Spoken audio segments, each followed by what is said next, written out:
Welcome to my channel. আজকে নিয়ে এসেছি একটা অন্য ধরনের রেসিপি। আমার কাছে খুব কম পরিমাণে চাউমিন ছিল, সেটা সেদ্ধ করে নিয়েছি, আর কিছুটা ময়দা আমার আগের থেকেই মাখা ছিল। তো এই দুটো মিলিয়েই আজকে একটা অন্য জিনিস তৈরি করব। এটা বানানোর জন্য আমি কিছুটা গাজর, ক্যাপসিকাম, সামান্য লঙ্কা কুচি আর পেঁয়াজ কুচি কেটে একটা জায়গায় রেডি করে রেখেছি। এবার একটা কড়াই নিয়ে তাতে দিয়ে দেবো কিছুটা রিফাইন অয়েল। এবার রিফাইন অয়েল যখন বেশ গরম হয়ে যাবে, তারপর আমরা এক এক করে সমস্ত সবজিগুলো দিতে থাকবো। তার মধ্যে প্রথমেই আমরা দিয়ে দেবো হচ্ছে পেঁয়াজ কুচি। পেঁয়াজ কুচিটা দিয়ে একটু নাড়াচাড়া করতে হবে। যখন সামান্য পেঁয়াজটা নরম হয়ে যাবে, তারপরেই আমরা এক এক করে বাদবাকি যেসব সবজিগুলো আছে সেগুলো কিন্তু দিয়ে দেবো। ময়দাটা আমার আগের থেকেই মেখে রেডি করাই ছিল, আর চাউটা পরে সেদ্ধ করে নিয়েছিলাম। এরপর গাজর দিয়ে দেবো, লঙ্কা কুচি দিয়ে দেবো, দিয়ে আবার ভাজতে থাকবো। ভাজতে ভাজতে যখন গাজরটা একটু নরম হয়ে যাবে, তারপরে কিন্তু আমরা ক্যাপসিকামটা দেব। ক্যাপসিকামটা আগে দিয়ে দিলে ওটার যে গন্ধটা সেটা কেটে যাবে, তো সেই কারণেই ওটাকে পরে দেওয়া। তো গাজরটা নাড়াচাড়া করার পরে একটু নরম হয়ে এসছে, এরপরেই আমরা দিয়ে দেবো ক্যাপসিকাম কুচি। ক্যাপসিকাম কুচি দিয়ে আবার কিন্তু এটাকে নাড়তে থাকতে হবে। আমরা এবার নাড়তে নাড়তে যখন দেখব যে বেশ ভাজা হয়ে এসছে, তারপরে আমরা ওই যে চাউমিনটা সেদ্ধ করে রেখেছিলাম সেটাকে এর মধ্যে দিয়ে দেবো। আর ভাজাটা যখন একটু হয়ে গেছে, সেই সময় একটু নুন দিয়ে দিলাম। নুন দেওয়াতে সবজিটা কিন্তু আমাদের আরেকটু নরম হয়ে যাবে। এতে মানে নুনটা ভাজার সময় ঢুকেও যাবে ভেতরে সবজির মধ্যে। তো মোটামুটি সবজিটা এবার ভাজা হয়ে এসছে, এরপরে আমরা চাউমিনটা দিয়ে দেবো। যেভাবে নর্মাল চাউমিন তৈরি করে সেভাবেই পুরোটা করে নিতে হবে। এরপরে আপনারা চাইলে সব রকমের সস দিতে পারেন, কিন্তু আমি এখানে অত সসের ব্যবহার করিনি, তো একটু সাধারণই রেখেছিলাম। তো সেই কারণে এর মধ্যে আমরা শুধু টমেটো সসটাই ইউজ করছি। আপনারা চাইলে চিলি সস বা বাদবাকি যা যা সস হয়, সয়া সস ইউজ করতে পারেন। একটু নাড়াচাড়া করে নেওয়ার পর যখন চাউমিনটা ভাজা হয়ে গেল, তখন আমরা এর মধ্যে দিয়ে দেবো কিছুটা টমেটো সস। টমেটো সস দিয়ে ভালো করে নাড়াচাড়া করে মিশিয়ে নেব। কিছুটা চিলি সসও অ্যাড করে দিলাম, বেশি দেবেন না, যে যেরকম ঝাল খেতে পছন্দ করে, কারণ এর আগে কিন্তু আমরা কাঁচা লঙ্কা দিয়েই রেখেছি। তো নিজেদের ঝাল বুঝে এগুলো দিয়ে দেবেন। দিয়ে ভালো করে যখন নাড়াচাড়া করে পুরোটা মিশে যাবে, আচ্ছা এর মধ্যে যদি চাউমিন মশলা থাকে তো সেটাও অ্যাড করা যেতে পারে, তো আমার কাছে ছিল না বলে আমি আর দিইনি। তো মোটামুটি রেডি হয়ে গেছে।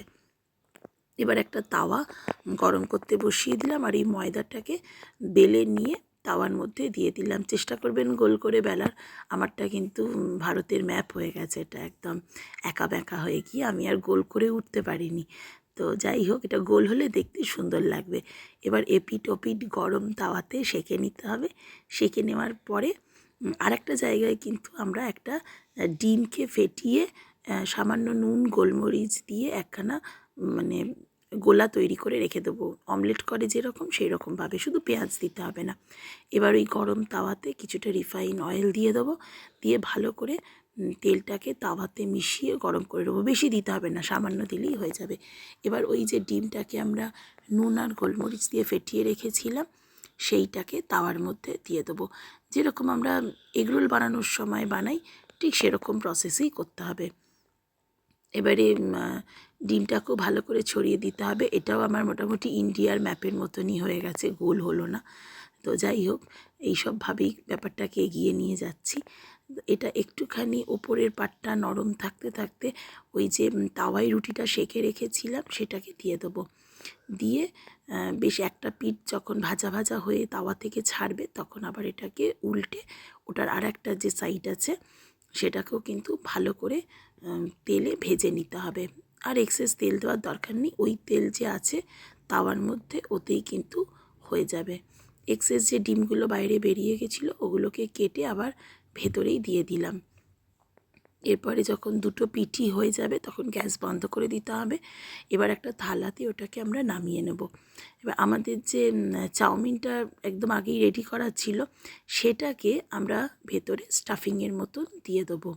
যেরকম আমরা অন্যান্য সব পেঁয়াজ শসা দিই, তার পরিবর্তে কিন্তু এইটাকে দিয়ে দেওয়া হচ্ছে।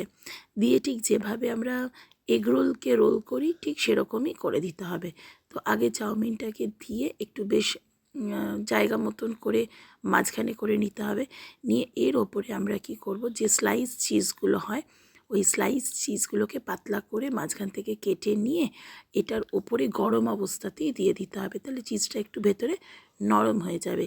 আর ওপর থেকে আমরা কিছুটা চিলি ফ্লেক্স আর অরিগ্যানো ওপর থেকে কিন্তু একটু অ্যাড করে দেবো, এতে একটা ভালো ফ্লেভার আসবে আর খেতেও বেশ চটপাটা হবে।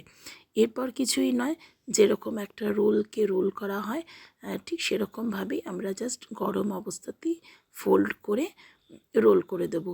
যেই ফোল্ড করা হবে ওটা অটোমেটিক্যালি কিন্তু গরম অবস্থায় সেট হয়ে যাবে। এরপরে একটু দেখতে ভালো লাগার জন্য বাচ্চাদের দেওয়ার জন্য একটা ছুরি দিয়ে ওগুলোকে আমরা পিস পিস করে একটু কেটে নেব, তাতে জিনিসটা বাচ্চাদের খেতেও সুবিধা হবে। যদি টিফিনে দেন তাহলে টিফিনে আপনাদের এটাকে কিন্তু টিফিন বক্সে প্যাক করে দিতেও অনেক ইজি হবে। ছোট বাচ্চা হলে তার ধরতেও সুবিধা হবে, আর দেখতে তো বেশ ভালোই লাগছে। আপনারা অবশ্যই না এটাকে একবার হলেও কিন্তু ট্রাই করবেন, খুব একটা অসুবিধা হবে না আমার মনে হয়।